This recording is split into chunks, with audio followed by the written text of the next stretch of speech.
यह कहानी उन लोगों के लिए है जो हमेशा उदासी और निराशा में डूबे रहते हैं। बुद्ध की यह कथा जीवन को नए दृष्टिकोण से देखने का अवसर देती है। एक छोटे से गांव में एक युवक रहता था। युवक हर समय उदास और निराश रहता था। उसे लगता था कि उसके जीवन में कुछ भी अच्छा नहीं हो रहा। चाहे मौसम कितना भी अच्छा हो, चाहे लोग कितने भी खुश हों, युवक हमेशा अपने मन में कोई न कोई परेशानी ढूंढ लेता था। उसका चेहरा हमेशा भारी और उसके शब्द हमेशा उदासी से भरे होते थे। गांव के लोग उसे समझाने की कोशिश करते, लेकिन उसका जवाब हमेशा एक ही होता, मेरे जीवन में खुशी की कोई जगह नहीं है। युवक का परिवार भी उसकी इस उदासी से परेशान था। उसकी माँ उसे हिम्मत देती, उसके पिता उसे समझाते, लेकिन वह अपनी निराशा से बाहर नहीं निकल पाता था। उसे लगता था कि संसार में सिर्फ दुख, संघर्ष और पीड़ा ही है। एक दिन गांव में गौतम बुद्ध आए।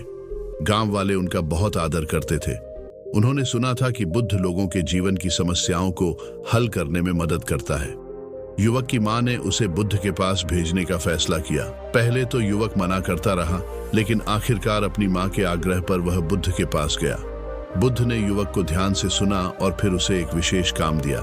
उन्होंने युवक से कहा, तुम्हें गांव के हर व्यक्ति से मिलकर उनकी एक एक समस्या सुननी होगी, लेकिन ध्यान रहे, जो व्यक्ति जीवन में कभी उदास नहीं हुआ हो, उसके पास ही तुम रुक सकते हो। युवक को यह काम अजीब लगा, लेकिन वह बुद्ध का आदेश मानकर गांव में निकला। उसने सबसे पहले अपने एक मित्र से बात की, जो हमेशा खुश दिखता था।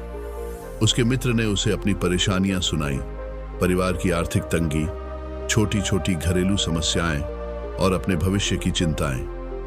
युवक को समझ आया कि उसके मित्र की मुस्कान के पीछे भी संघर्ष छिपा है।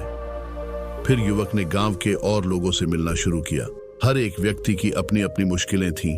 किसी का स्वास्थ्य खराब था, कोई आर्थिक परेशानियों से जूझ रहा था, तो किसी के परिवार में कलह थी।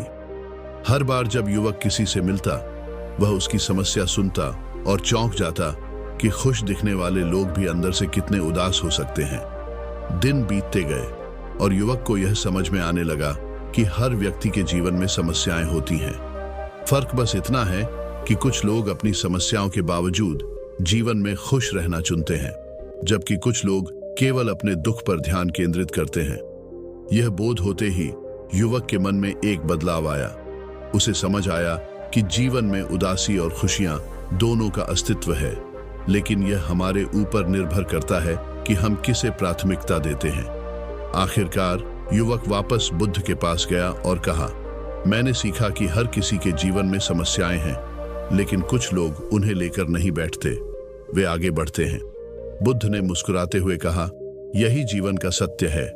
दुख और समस्याएं जीवन का हिस्सा हैं, लेकिन हमें यह तय करना होता है कि हम उन्हें किस तरह से देखें।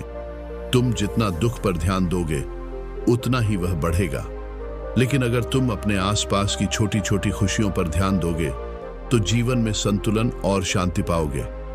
युवक ने बुद्ध की बात को दिल से लगाया और अपने जीवन की ओर एक नए दृष्टिकोण से देखना शुरू किया।